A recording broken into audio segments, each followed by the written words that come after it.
हर घर के अंदर एक कहानी होती है और हर कहानी के पीछे एक राज।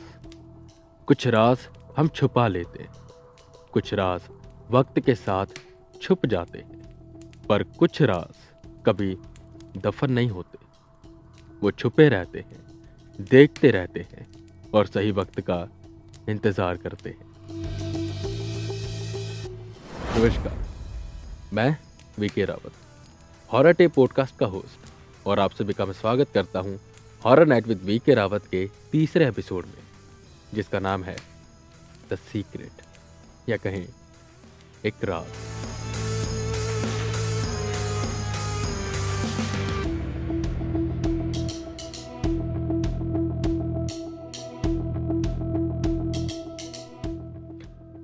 आज की हमारी जो कहानी है वो कहानी है रोमी और उसके पति अर्जुन की, जिसका ट्रांसफर हुआ था पुणे में, और वो तलाश कर रहे थे एक सस्ते घर की। और ये तलाश बहुत जल्दी उनकी खत्म भी हो गई, क्योंकि एक बहुत ही अच्छा घर उन्हें काफी सस्ते दामों में मिल गया था। ये घर उन्हें मिला था एक औरत से। घर देखने में काफी सुंदर था, बिल्कुल उनके जीवन की तरह। अर्जुन एक आईटी कंपनी में काम करता था, रोमी हाउसवाइफ थी, और उनका एक प्यारा सा परिवार था। अर्जुन रोमी से बहुत ही प्यार करता था, और उतना ही प्यार रोमी भी अर्जुन को करती थी। बिल्कुल एक हैप्पी फैमिली। और वो दोनों शिफ्ट हो जाते हैं इस घर में। ये घर जो बेहद ही सुंदर था। आगे पूरा घर और पीछे एक सुंदर सा आंगन, जिसके बीच में था एक नीम का पेड़। उनका जीवन बिल्कुल आम था, आम से जिंदगी थी, सब कुछ खुशहाल। कभी कभी दुख दर्द आते थे, तनाव भी होता था, पर ये तो बिल्कुल आम सी बात है। कभी कभी रोमी अर्जुन से कहती थी कि इस औरत ने हमें इतना सुंदर घर कम दाम में क्यों दे दिया। कहीं इसमें कुछ अर्जुन बीच में टोक देता कि तुम ना हॉन्टेड मूवीज कम देखा करो। जरूरी नहीं कि हर सस्ता घर भूतिया ही हो। ऐसा भी हो सकता है कि उस औरत को पैसों की जरूरत हो, इसलिए वो हमें सस्ते दाम में बेचकर चली गई। और ऐसे रहते रहते उनको 3 साल हो गए वहां पर। और इन 3 सालों में उस घर ने काफी कुछ देखा, उनका प्यार, उनकी नोक झोंक, उनके तनाव भी। पर घर बिल्कुल खुशहाल रहा। कहते ना कि घर ईंटों पत्थरों का बना एक ढांचा नहीं होता। घर बनता है भाव से, उसमें रहने वाले लोगों की यादों से। वैसे ही था वो घर, तब तक जब तक एक साए ने अपना सर नहीं उठाया। 3 साल के खुशहाल जीवन के बाद, 3 साल की शांति के बाद, पता नहीं ऐसा क्या हो गया कि उस घर में चीजें बदलने लगी।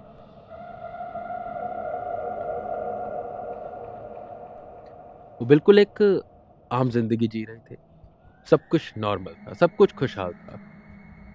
पर एक दिन रोमी बहुत शांत सी बैठी हुई थी। ये उसकी आदतों में नहीं था कि चुप रहना। वो अक्सर हंसा करती थी और उसकी हंसी से वो घर गूंजा करता था। पर अब वो चुप रहने लगी थी। 1 दिन हो गया, 2 दिन हो गया, ऐसे जब तीसरे दिन भी हुआ तो अर्जुन ने उससे पूछ लिया, रोमी क्या बात है जो तुम इतनी शांत रहने लगी, सब कुछ ठीक है ना? तो रोमी ने एक अजीब सी बात बताई, ऐसी बात जिस पर पहले तो अर्जुन को भरोसा नहीं हुआ। पर रोमी के बदले बर्ताव से वो भी चिंतित हुआ। रोमी उसे बताया कि 3 रातों से उसे एक अजीब सा सपना आ रहा। ऐसा सपना जिसमें उसके पीछे एक बड़ा सा साया भागता है, जैसे उसे मारना चाहता हो। और अक्सर उसे सपना इसी घर में आता है। वो कभी इस कमरे में भागती है, कभी उस कमरे में। और जब भी उसकी नींद खुलती है तो अपने पास एक काले रंग का साया पाती है, जो उसके उठते ही गायब हो जाता है, जैसे हवा में मिल गया हो किसी धुएं की तरह। ये बात कहीं ना कहीं अजीब थी, क्योंकि उन्हें यहाँ पर रहते हुए 3 साल हो चुके थे। और 3 साल बाद अचानक से ऐसा क्यों होगा? ना तो उन्होंने घर में कुछ छेड़ा, ना ही कोई चीज़ चेंज हुई, सब कुछ तो वैसे ही था। उन दोनों का बर्ताव भी। तो ये चीज़ अर्जुन को लगा शायद कोई बात हुई है, जिस वजह से उसे ऐसे सपने आ रहे, मेबी वो जो हॉरर मूवी ज़्यादा देखती है उसकी वजह से। पर आज तक उसको ऐसे सपने आए नहीं थे, वो भी उसी घर के। शायद कोई डर था जो रोमी के ज़हन में बैठ चुका था और ये डर अर्जुन को चिंतित कर रहा था। उस रात वो दोनों बाहर गए, डिनर किया, घूमे फिरे और लेट नाइट वापस आए। अर्जुन की एक आदत थी, बुरी भी कह सकते या अच्छी भी कह सकते। वो जब भी रात को लेट आता था या जब भी काम से आता था तो कॉफी जरूर पीता था। ये उसकी आदत में शामिल थी। उस रात भी वो आया और रोमी ने उसको कॉफी बना कर दी।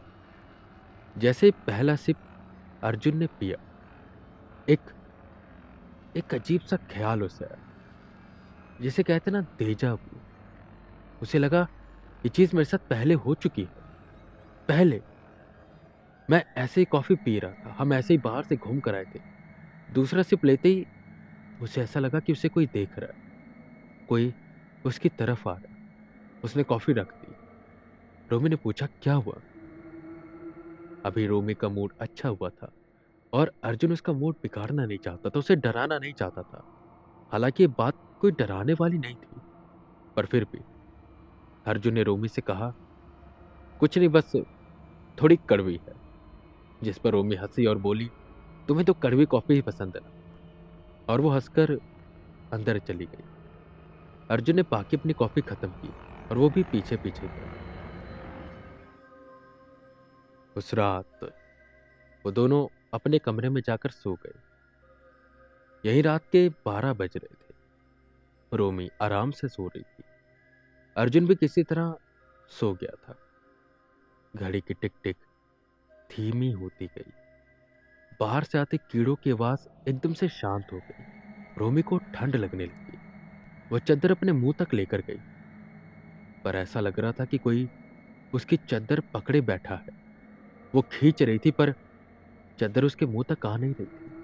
वो एकदम से झटके से उठकर देखती है तो उसके पैर के पास एक एक साया बैठा हुआ था, जो उसकी चद्दर को पकड़े हुए था और उसे घूर कर गुस्से से देख रहा था, जैसे खा ही जाएगा।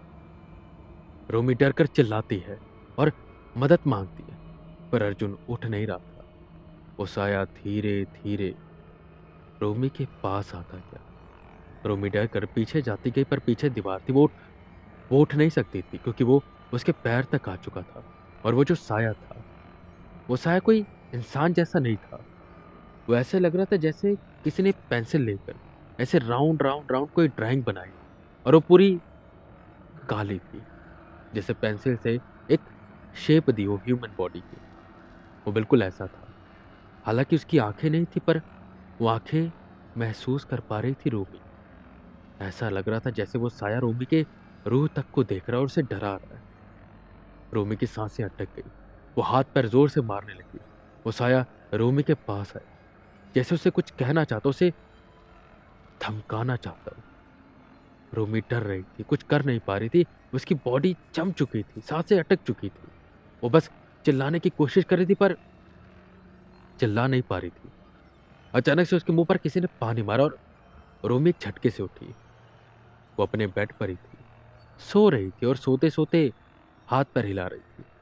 अर्जुन उठ चुका था और अर्जुन ने उसे उठाया था एक डरावने सपने में। एक डरावना बुरा सपना। पर यह सपना बिल्कुल रियल लग रहा था, या कहीं रियल ही था। वो साया रोमी से कुछ चाहता था। रोमी को या तो डरा रहा था या तो आघात कर रहा था। वहीं पर यह चीज अर्जुन को भी कहीं ना कहीं विचलित कर रही थी, क्योंकि अर्जुन ने भी कुछ तो महसूस किया था। खैर, किसी तरह अर्जुन ने रोमी को समझाया और सुला दिया और खुद भी सो गया। अगले दिन की सुबह एक आम सुबह हुई। अर्जुन अपने ऑफिस गया और रोमी घर में अकेली बची। रोमी आराम से बैठी हुई थी, टीवी देख रही थी कि अचानक उसे फोन आता है। वो झट से जाकर फोन उठाती है। सामने से एक आदमी बोलता है, जो तुम कर रही हो वो ठीक नहीं है। इस घर में तुम ये नहीं कर सकती। वो आवाज बहुत ही भारी थी। रोमी ने फोन काट दिया, उसकी सांसें तेज हो गई और वो सोचने लगी कि मैं इस घर में क्या कर रही हूँ। पूजा पाठ वो तो पहले दिन से करती आई थी, घर की साफ सफाई वो भी पहले दिन से करती आई थी। सब कुछ तो वही था जो 3 साल से हो रहा था। तो अब ऐसी चीज क्या हुई थी जो उस साये को जगा रही थी, या कहीं उस दफन राज को बाहर निकाल रही थी। उस शाम अर्जुन घर वापस आया, सोफे पर बैठा। वो अपनी कॉफी का इंतजार कर रहा था। रोमी डरी हुई थी। वो चाहती थी कि वो अर्जुन को बताए कि आज उसके साथ क्या हुआ था, पर उसे लगा कि अर्जुन फिर से कहेगा कि ये बस उसका वहम है या कोई और बात। इसलिए वो अर्जुन को नहीं बताती, बस कॉफी लाकर देती है। अर्जुन पहला सिप पीता है। फिर से वही फीलिंग, डेजा वू। पहले भी हुआ है, पर आज ये चीज अर्जुन पर ज्यादा हावी हो रही थी। वो दूसरा सिप लेता है। उसे लगता है कि कोई उस नीम के पेड़ के अंदर से निकला और सीधा उसकी तरफ आ रहा है। अर्जुन ने तीसरा सिप लिया और एकदम से उसके हाथ से कॉफी का कप छूट गया। कोई चीज उसके अंदर आ गई। वो एकदम से सीधा अकड़ा और गिर गया। रोमी ये देखकर बिल्कुल हैरान होगी कि ये क्या हुआ। वो अर्जुन के पास आई, उसे हिलाने लगी, उसे जगाने लगी, उसके मुंह पर उसने पानी मारा, पर अर्जुन होश में नहीं आ रहा था। रोमी की आंखों से आंसू बहने लगे। वो घुटने के बल नीचे बैठ गई। उसने अपना सर नीचे किया और बस रोती रही, रोती रही। उस घर में लगी उस घड़ी की टिक टिक बिल्कुल रोमी के रोने के सामने जैसे चुप सी हो गई। सब कुछ शांत सा हो गया। अब बस उस घर में रोमी के रोने की आवाज गूंज रही थी, पर वो आवाज थोड़ी देर बाद ही एक हंसी में बदल गई। हंसते हंसते उसने सर अपना ऊपर किया और छत की ओर देखने लगी। वो बहुत तेजी से हंस रही थी, खुशी से हंस रही थी, अपने बाल बिखेर कर हंस रही थी, जैसे पागल हो चुकी। शायद शायद अर्जुन के जाने की वजह से वो पागल हो गई। यह बात कुछ और थी। वो जल्दी से जाती और फोन उठाती। ऐसा लग रहा था शायद वो एम्बुलेंस को फोन मिलाने जा रही।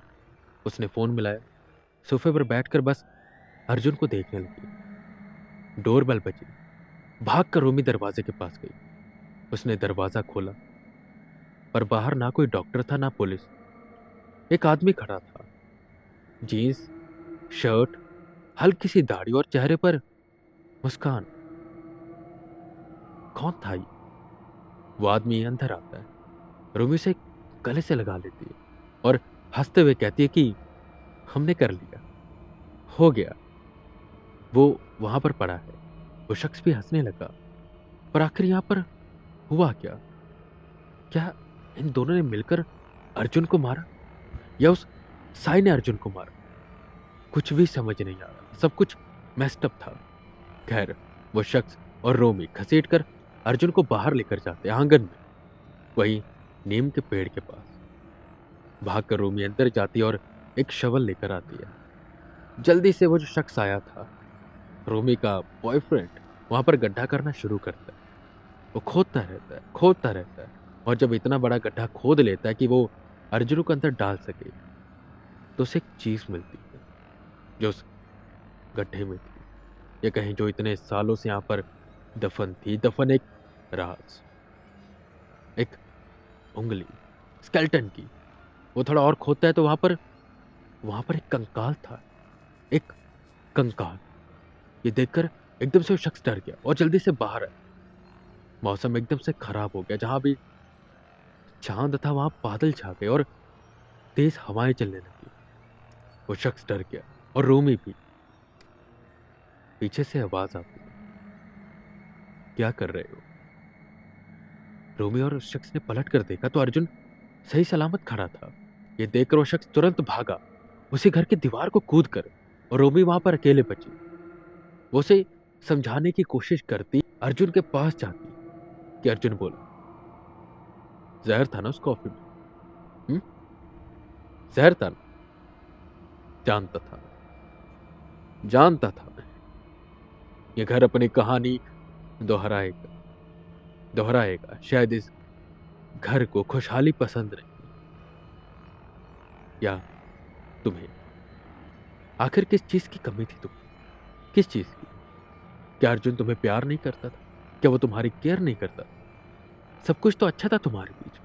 तो ये, चलो ठीक है, तुम्हें किसी और से प्यार हो गया, तो इसे मारने की क्या जरूरत थी? छोड़ देती, डिवोर्स दे देती, बता देती, जाता जाता क्या होता। अच्छा, तुम्हें भी शायद अपनी बदनामी से डर था ना? तुम भी शायद ये बताते कि तुम्हारा पति तुम्हें छोड़कर चला गया, और तुम भी एक घर बेचकर चली जाती, ठीक शिवानी की तरह। मेरी बीवी, जिसे तुमने एक घर खरीदा, वो भी तुम्हारी तरह थी। मैंने उसे इतना प्यार दिया, इतनी केयर करता था मैं उसकी, पर क्या हुआ? उसने अपने आशिक के साथ मिलकर मुझे मार दिया। ये कंकाल, ये कंकाल मेरा है, और शायद अर्जुन को भी तुम मार ही देती। ये तो कहो मैंने उसे बचा दिया। मरा नहीं है वो। मैं तुम्हें एक मौका दे रहा हूं।